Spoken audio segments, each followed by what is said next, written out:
کہ میرے نور نظر یہ تمہارے آباء و اجداد کا شرف ہے، اور اس کے ذکر کو ضائع نہ کرنا تمہاری دنیا اور آخرت کی بھلائی انہی غزوات کے جاننے میں ہے۔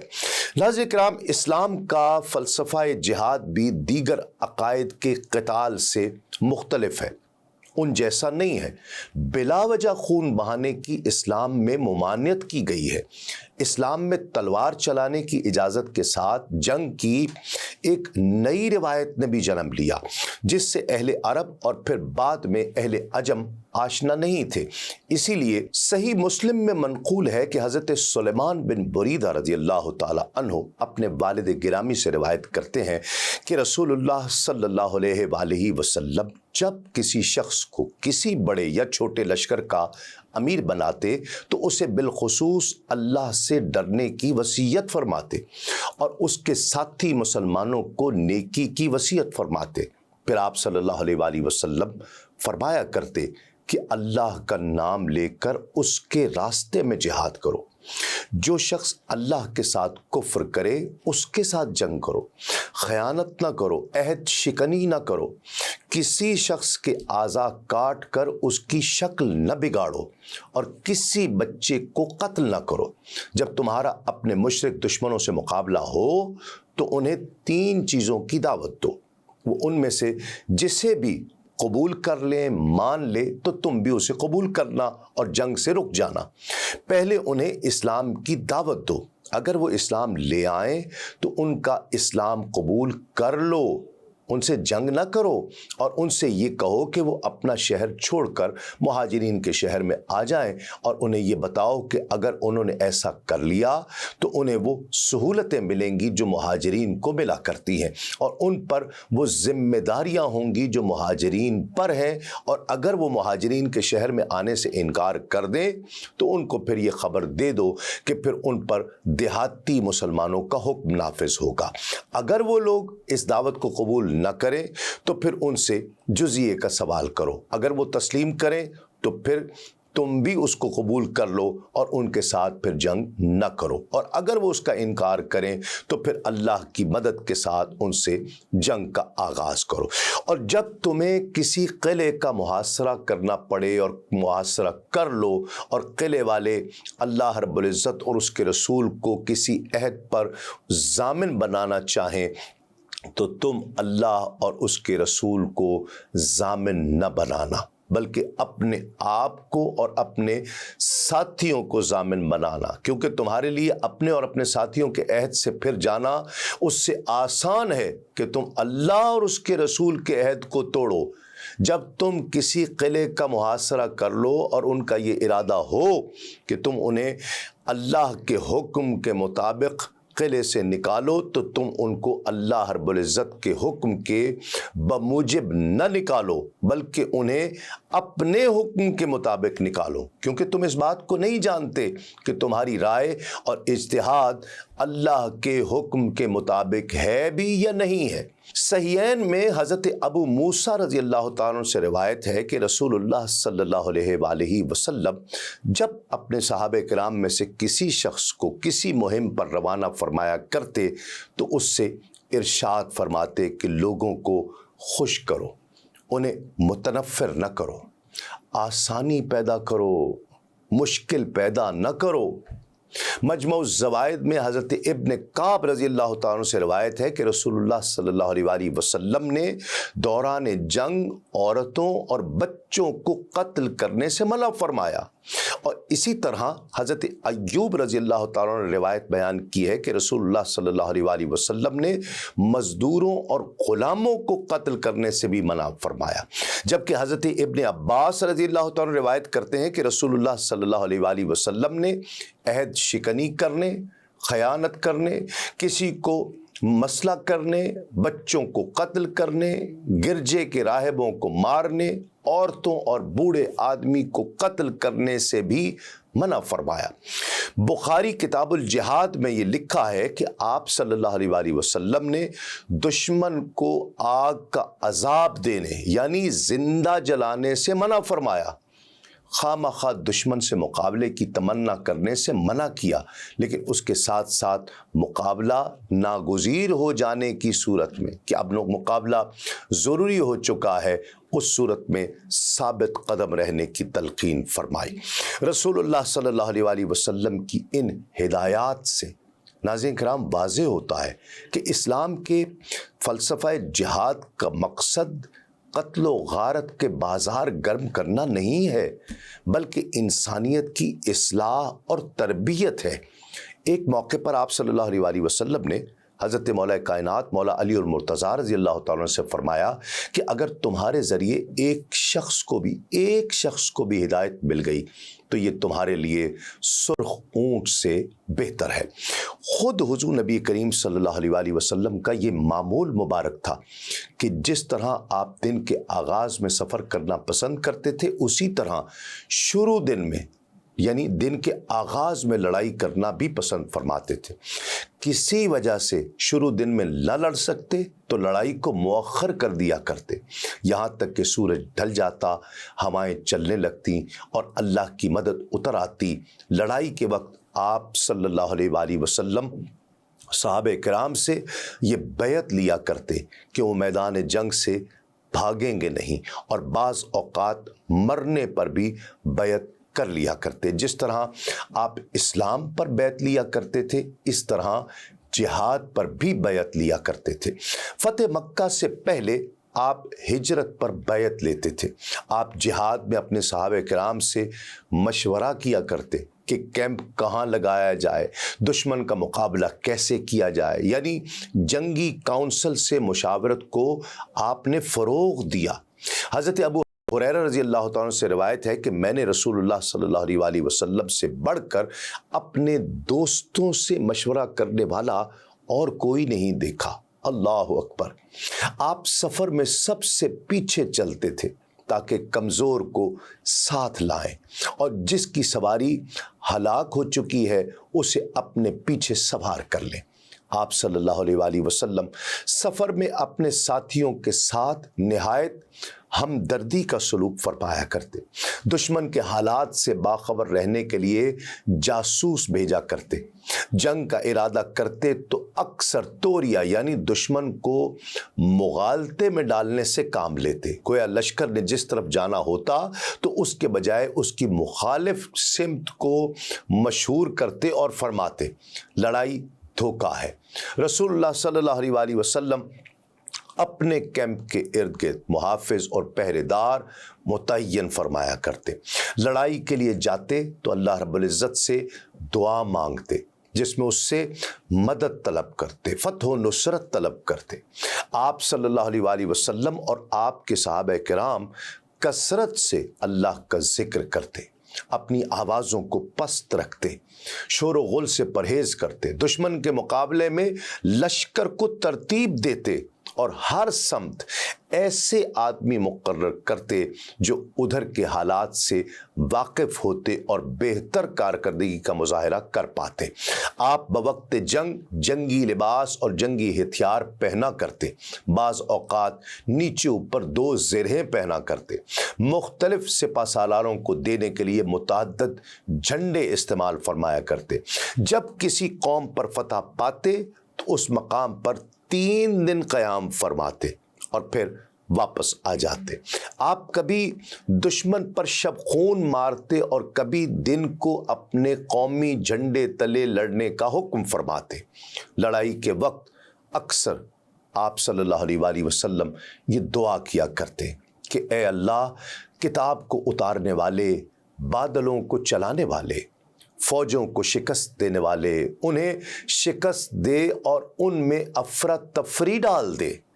اے اللہ مدد نازل فرما، اے اللہ تو ہی میرا بازو ہے اور تو ہی میرا مددگار ہے، میں تیری ہی طاقت کے ساتھ دشمنوں سے لڑتا ہوں۔ جب دوران جنگ معاملہ خوفناک ہو جاتا، لڑائی تیز ہوتی اور دشمن آپ کی طرف بڑھنے لگتے تو آپ چھپنے یا اپنی جگہ سے ہٹنے کے بجائے جرات مندی سے اعلان فرمایا کرتے کہ میں اللہ کا نبی ہوں، کوئی جھوٹ نہیں اور میں ہی عبد المطلب کا بیٹا ہوں۔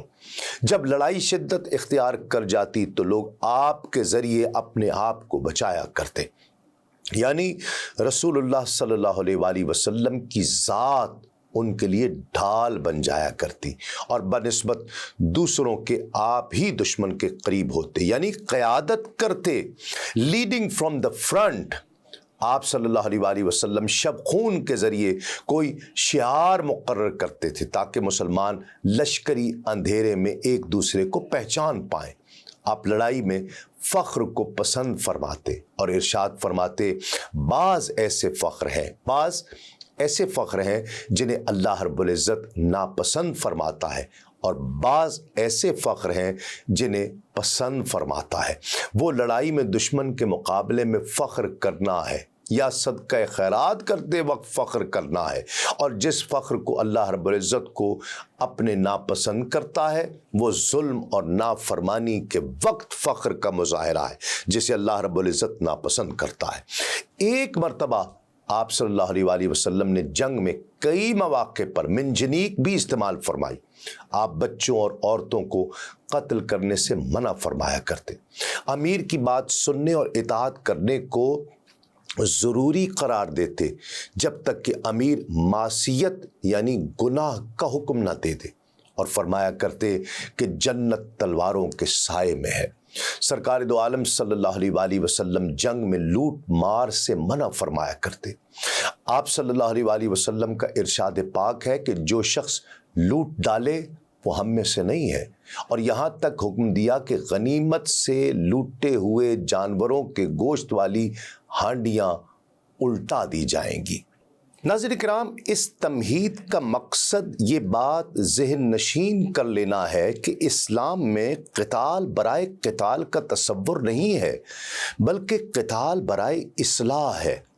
اب پہلے غزوہ یعنی غزوہ ابوا پر بات کرتے ہیں، جو پہلی جنگ ہے جس میں سرکار دو عالم صلی اللہ علیہ وآلہ وسلم نے خود بھی شرکت فرمائی۔ سبل الہدا والارشاد میں یہ تحریر ہے کہ ہجرت کے 12 ماہ بعد سرور کائنات صلی اللہ علیہ وآلہ وسلم نے ماہ سفر میں ابوا کی طرف پہلا سفر جہاد فرمایا۔ اس لشکر کا علم حضرت حمزہ رضی اللہ تعالی عنہ کو عطا کیا گیا۔ اسے غزوہ ابوا اور غزوہ ودان کے ناموں سے یاد کیا جاتا ہے۔ فرا ایک ضلع کا نام ہے جو بحیرہ احمر کے ساحل پر واقع ہے۔ اس میں یہ 2 شہر یعنی ابوا اور ودان آباد ہیں۔ ان کے درمیان 6 یا 8 میل کا فاصلہ ہے، اور اس غزوے کا مقصد قریش مکہ کے تجارتی قافلے پر چھاپا مارنا تھا۔ حضور نبی کریم صلی اللہ علیہ وآلہ وسلم نے مدینہ طیبہ سے روانہ ہوتے وقت سعد بن عبادہ رضی اللہ تعالی عنہ کو اپنا نائب مقرر فرمایا۔ اس لشکر میں بھی صرف مہاجرین شریک ہوئے، کسی انصاری کو اس میں شرکت کی اجازت نہیں ملی۔ جب یہ لشکر ابوا کے مقام پر پہنچا تو وہ قافلہ بچ کر نکلنے میں کامیاب ہو گیا تھا، اس لیے نبی کریم صلی اللہ علیہ وآلہ وسلم مدینہ المنورہ واپس تشریف لے آئے۔ اگرچہ اس قافلے پر قبضہ کرنے کا مقصد تو پورا نہیں ہوا، لیکن اس سے بھی ایک اہم کام پایا تکمیل کو پہنچ گیا۔ اس علاقے میں بنو زمرہ قبیلہ آباد تھا، اور اس زمانے میں اس قبیلے کا سردار مخشی بن عمر تھا۔ اس کے ساتھ نبی کریم صلی اللہ علیہ وآلہ وسلم کی ملاقات ہوئی اور باہمی دوستی کا معاہدہ بھی طے پا گیا، جس کا متن کچھ اس طرح سے تھا کہ اللہ کے نام سے جو بہت رحم کرنے والا، ہمیشہ مہربانی فرمانے والا ہے۔ یہ تحریر محمد الرسول اللہ صلی اللہ علیہ وآلہ وسلم کی طرف سے بنو زمرہ کے لیے لکھی گئی، یعنی وہ امن سے رہیں گے، ان کی جان و مال کو امن ہوگا، اور جو آدمی ان پر حملہ کرنے کا قصد کرے گا انہیں اس کے مقابلے میں مدد دی جائے گی، بجز اس کے کہ وہ اللہ کے دین میں لڑائی کرے۔ یہ معاہدہ باقی رہے گا جب تک سمندر کا پانی اون کو گیلا کرتا رہے گا، اور نبی کریم صلی اللہ علیہ وآلہ وسلم جب اپنی مدد کے لیے انہیں دعوت دیں گے تو وہ اس دعوت پر لبیک کہیں گے۔ اللہ اور اس کے رسول اس بات کا ذمہ دار ہیں اور ان کی مدد کی جائے، اس کے خلاف جو ان پر حملہ کرے گا خواہ نیک اور متقی ہی کیوں نہ ہو۔ ناظرین کرام، صرف اسی واقعے سے اس بات کی تصدیق ہو جاتی ہے کہ اسلام میں قتال برائے قتال نہیں ہے، قتال برائے اصلاح کو ترجیح دی گئی ہے۔ یہ معاہدہ جو رسول اللہ صلی اللہ علیہ وآلہ وسلم نے بنو زمرہ سے کیا، اس معاہدے کی اہمیت اور اس کی قدر و منزلت اور اس کے فائدے کا صحیح اندازہ صرف جنگ اور سیاست کے میدانوں کے ماہرین ہی لگا سکتے ہیں۔ بنو زمرہ اگرچہ ابھی تک اپنے مشرکانہ عقائد پر قائم تھے، لیکن اب وہ اپنے ہم عقیدہ اہل مکہ کی انگیخت پر مسلمانوں کے خلاف ان کی کوئی مدد نہیں کر سکتے تھے اور ان سے کسی قسم کا تعاون نہیں کر سکتے تھے۔ یہ دشمن کے تجارتی قافلے پر قبضہ کرنے کی کامیابی سے بھی کہیں زیادہ بڑی کامیابی تھی جو اللہ رب العزت نے اپنے نبی مکرم صلی اللہ علیہ وآلہ وسلم کو مرحمت فرمائی۔ اس معاہدے کی تکمیل کے بعد حضور نبی کریم صلی اللہ علیہ وآلہ وسلم مدینہ منورہ واپس تشریف لے آئے اور اس سفر میں حضور نبی کریم صلی اللہ علیہ وآلہ وسلم کی کم و بیش 15 راتیں صرف ہوئیں۔ ناظرین کرام، ابھی ذکر کیا گیا کہ یہ پہلا غزوہ تھا جس میں قائد کاروان انسانیت اور فاتح قلوب و اذہان صلی اللہ علیہ وآلہ وسلم نے بنفس نفیس خود شرکت فرمائی۔ سیرت ابن حشام میں یہ تحریر ہے کہ دوسرے سال کے ماہ ربیع الآخر میں حضور نبی کریم صلی اللہ علیہ وآلہ وسلم نے بوات کا سفر اختیار فرمایا۔ بوات جہینہ کے پہاڑیوں میں سے ایک پہاڑ ہے جو ردوا پہاڑ کے نزدیک ہے۔ امام ابن سعد نے طبقات میں لکھا ہے کہ یہ سفر ربیع الاول میں فرمایا گیا۔ 200 مہاجرین کرام آپ کے ہم رکاب تھے۔ علم برداری کا منصب حضرت سعد بن ابی وقاص رضی اللہ تعالی عنہ کے پاس تھا۔ مدینہ منورہ میں ایک قول کے مطابق حضرت سعد بن معاذ رضی اللہ تعالی عنہ کو، جبکہ دوسرے قول کے مطابق حضرت صائب بن عثمان رضی اللہ تعالی عنہ کو خلیفہ مقرر کیا گیا۔ اس لشکر اسلام کا مقصد بھی قریش کے تجارتی قافلے کو روکنا تھا جس کی قیادت امیہ بن خلف کر رہا تھا۔ اس تجارتی قافلے میں آدمیوں کی تعداد 100 اور اونٹوں کی تعداد 2500 کے قریب تھی۔ جب آپ اپنے غازیان صف شکن کو ساتھ لے کر بوات پہنچے تو آگے یہ قافلہ بھی نکل چکا ہوا تھا۔ آپ ربیع الاخر کے آخری اور جمادی الاول کے ابتدائی دن وہیں قیام پذیر رہے، پھر واپس تشریف لائے، لڑائی نہیں ہوئی۔ اب غزوہ ذوالعشیرہ کی تفصیل۔ رسول اللہ صلی اللہ علیہ وآلہ وسلم جمادی الاخر میں 150 اور دیگر روایات کے مطابق 200 مہاجرین کو لے کر روانہ ہوئے۔ آپ کا علم جہاد حضرت امیر حمزہ رضی اللہ تعالیٰ عنہ کے ہاتھوں میں تھا اور مدینہ منورہ پر حضور نبی کریم صلی اللہ علیہ وآلہ وسلم ابو السلمہ بن عبد الاسد کو نائب مقرر فرمایا۔ ان کے پاس 30 اونٹ تھے جن پر لشکری بار بار سوار ہوا کرتے تھے۔ اس کارروائی کا مقصد قریش کے ایک کاروان شام کو پکڑنا تھا، کیونکہ آپ کو اطلاع مل چکی تھی کہ قافلہ قریش کا بہت سا سامان لے کر مکے سے روانہ ہوا ہے۔ آپ یمبا کی جانب مقام عشیرہ پر پہنچے تو معلوم ہوا کہ قافلہ چند دن پہلے یہاں سے گزر چکا ہے۔ یہ وہی قافلہ تھا ناظرین کرام جس کی شام سے واپسی پر آپ نے حملے کا ارادہ فرمایا تھا اور اللہ رب العزت نے اس پر غلبہ دینے کا وعدہ فرمایا تھا۔ اس تجارتی قافلے میں تمام اہل مکہ نے بڑھ چڑھ کر سرمایہ کاری کی تھی کہ جس قریشی مرد یا عورت کے پاس مثقال کے برابر بھی سونا تھا اس نے تجارت کے لیے وہاں انہیں دیا۔ ناظرین کرام، مکے کے اس قافلے کی سرداری ابو سفیان کے پاس تھی۔ چونکہ کفار مکہ مدینہ منورہ کی سالمیت کو برباد کرنے کے لیے وسیع پیمانے پر تیاریاں کر رہے تھے، لہٰذا اس قافلے کا یہ مقصد تھا کہ ان تیاریوں پر آنے والے اخراجات کو اس کی آمدنی سے پورا کیا جائے۔ مورخین کے نزدیک اس دور میں 50,000 طلائی اشرفیوں کی حیرت انگیز سرمایہ کاری اس قوم کی اسلام دشمنی کا منہ بولتا ثبوت ہے۔ کیا حضور نبی کریم صلی اللہ علیہ وآلہ وسلم اہل اسلام کی سالمیت پر حملہ آور ہونے والی اس عسکری اور معاشی قوت کو نظر انداز فرما دیتے؟ آپ نے جمادی الآخر کے کچھ دن وہاں قیام فرمایا۔ اس دوران آپ نے ایک اور سیاسی اور عسکری نوعیت کا کارنامہ اور کامیابی حاصل کی۔ عشیرہ کے مقام پر بنو مدلج قبیلے کے لوگ آباد تھے اور بنو زمرہ کے حلیف تھے۔ آپ نے ان کے ساتھ بھی بنو زمرہ کی طرز پر معاہدہ فرمایا تاکہ قریش مکہ کو ان کی حمایت اور اعانت سے بھی محروم کر دیا جائے۔ ان دونوں عظیم قبیلوں کی دوستی کی وجہ سے اہل اسلام کی حالت اس علاقے میں مستحکم ہو گئی۔ جو شاہراہ کے قرب و جوار میں رہائش پذیر تھے، اگر یہ قبیلے قریش مکہ کی حمایت کا اعلان کرتے اور اپنی نگرانی میں تجارتی قافلوں کو گزرنے دیتے تو بہت مشکلات جنم لے سکتی تھی، جن میں ایک مشکل تو یہ ہوتی کہ تجارتی سفر کامیابی سے جاری رہتے اور ان کی تمام تر آمدنی اہل اسلام کے خلاف ہتھیاروں اور افرادی قوتوں پر صرف کی جاتی۔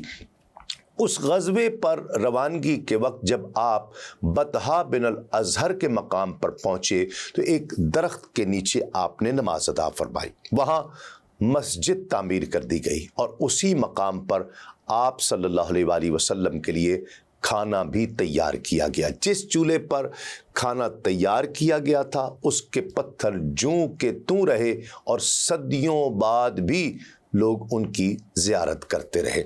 اس غزوے میں حضور نبی کریم صلی اللہ علیہ وآلہ وسلم نے حضرت علی المرتضیٰ رضی اللہ تعالی عنہ کو ابو تراب کی شہرہ آفاق کنیت سے سرفراز فرمایا اور شہادت کی بھی آپ کو خبر دی۔ واقعہ کچھ اس طرح ہوا کہ حضرت عمار بن یاسر رضی اللہ تعالیٰ عنہ فرماتے ہیں کہ میں اور حضرت علی المرتضیٰ رضی اللہ تعالیٰ عنہ غزوہ عشیرہ میں کھجور کے ایک درخت کی جڑ میں سو رہے تھے۔ وہ زمین ریتلی تھی اور ہم گرد آلود ہو گئے تھے۔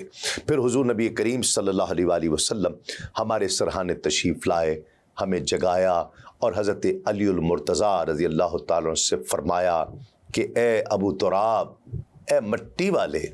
اس کے بعد فرمایا، علی کیا میں تمہیں اس بات کی خبر نہ دوں کہ تمام لوگوں میں بدبخت کون ہے؟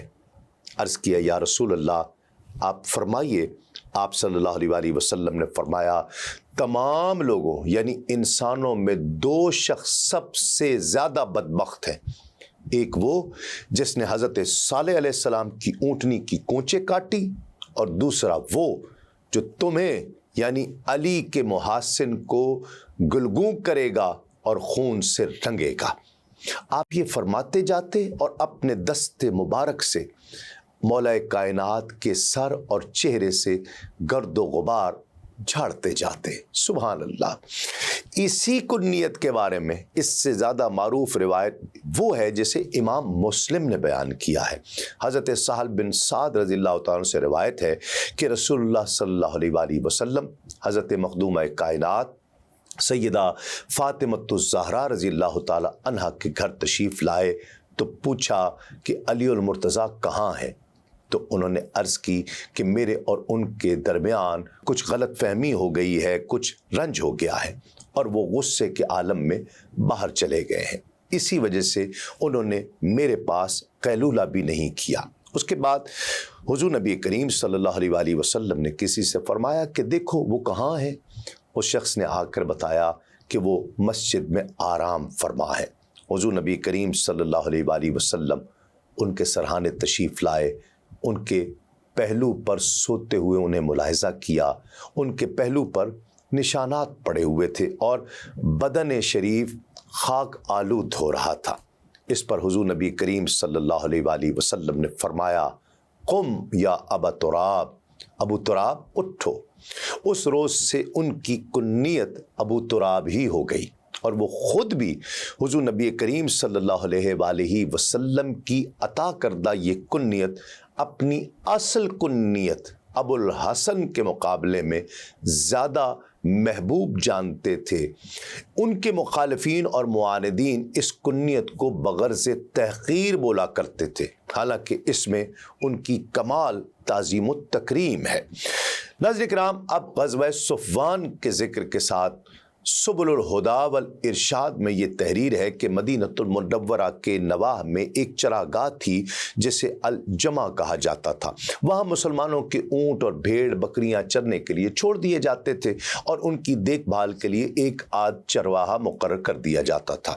کفار مکہ نے اپنی دھمکیوں کو عملی جامہ پہنانے اور مسلمانوں پر اپنی قوت اور طاقت کی دھاک بٹھانے کے لیے پہلا عملی قدم یہ اٹھایا کہ اپنے ایک سردار کرز بن جابر کی سرکردگی میں لٹیروں کی ایک پارٹی بھیجی۔ انہوں نے چراگاہ پر حملہ کر دیا، چرواہے کو قتل کر دیا، کچھ درخت کاٹے، اور جتنے اونٹ اور بھیڑ بکریوں کو ہانک کر وہ لے جا سکتے تھے لے گئے۔ رحمت عالم صلی اللہ علیہ وآلہ وسلم کو اطلاع ملی تو حضور نبی کریم صلی اللہ علیہ وآلہ وسلم اس کے تعاقب میں اپنے صحابہ کرام کے ساتھ نکلے۔ حضور نبی کریم صلی اللہ علیہ وآلہ وسلم نے ان کا تعاقب وادی صفوان تک کیا جو بدر کی آبادی کے قریب تھی، لیکن وہ قافلہ تیزی سے آگے نکل گیا، اس لیے رحمت عالم صلی اللہ علیہ وآلہ وسلم مدینہ طیبہ واپس تشریف لے آئے۔ اس وادی کی نسبت سے جہاں تک حضور نبی کریم صلی اللہ علیہ وآلہ وسلم نے ان کا تعاقب فرمایا اسے غزوہ صفوان سے موسوم کیا گیا، اور کیونکہ یہ وادی بدر کے بہت قریب تھی اور اس سے زیادہ مشہور تھی، اس لیے اس غزوے کو غزوہ بدر اولا بھی کہا جاتا ہے۔ اس مہم میں لشکر اسلام کے علم بردار سیدنا علی المرتضیٰ رضی اللہ تعالی عنہ تھے۔ سرکار نے زید بن حارثہ رضی اللہ تعالی عنہ کو مدینہ منورہ میں اپنا نائب مقرر فرمایا۔ ناظرین کرام، ان غزوات کے بعد رسول اللہ صلی اللہ علیہ وآلہ وسلم 3 ماہ جمادی الاخر، رجب اور شعبان مدینۃ المنورہ میں رہے، اور ہجرت کے 16ویں مہینے رجب المرجب میں آپ نے حضرت عبداللہ بن جہش کو 12 مہاجرین کرام کے ایک سریہ پر امیر مقرر کر کے قریش مکہ کے ایک قافلے کی تلاش میں مقام مخلا کی طرف بھیج دیا۔ اس سریہ میں 6 اونٹ تھے، اور ہر اونٹ پر 2 آدمی باری باری سوار ہوا کرتے۔ یہ قافلے کی تلاش میں بطن مخلا تک پہنچے۔ اسی سریہ میں حضرت عبداللہ بن جہش رضی اللہ تعالی عنہ کو امیر المومنین کہا گیا۔ رسول اللہ صلی اللہ علیہ وآلہ وسلم نے ان کو ایک ملقوف مکتوب دے کر حکم دیا تھا کہ اس کو 2 دن سفر کرنے کے بعد کھولنا اور اس میں لکھی ہوئی بات پر عمل کرنا۔ 2 دن کے بعد جب انہوں نے وہ مکتوب کھولا، خط کھولا، تو اس میں لکھا ہوا تھا کہ میرا یہ مکتوب پڑھ کر سفر جاری رکھو، مکہ اور طائف کے درمیان مقام نخلا میں قریش کے قافلے کی دیکھ بھال کرو اور اس کے پورے حالات معلوم کر کے ہمیں اطلاع کرو۔ حضرت عبداللہ رضی اللہ تعالی عنہ نے خط پڑھ کر کہا کہ میں نے سن لیا اور اطاعت کی اور اپنے رفقا کو اس کی خبر دے دی۔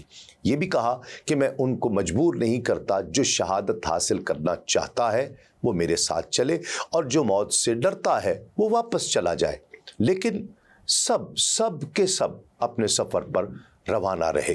راستے میں حضرت سعد بن ابی وقاص رضی اللہ تعالی عنہ اور حضرت عقبہ بن غزوان رضی اللہ تعالی عنہ کا اونٹ گم ہو گیا، اور وہ اس کی تلاش میں کچھ پیچھے رہ گئے۔ حضرت عبداللہ اور ان کے ساتھی آگے چلے گئے اور مقام نخلا میں پہنچ کر قیام کیا۔ اس دوران قریش کا قافلہ بھی منقع، چمڑا اور تجارت کے دوسرے سامان سے لدا ہوا وہاں پہنچ گیا۔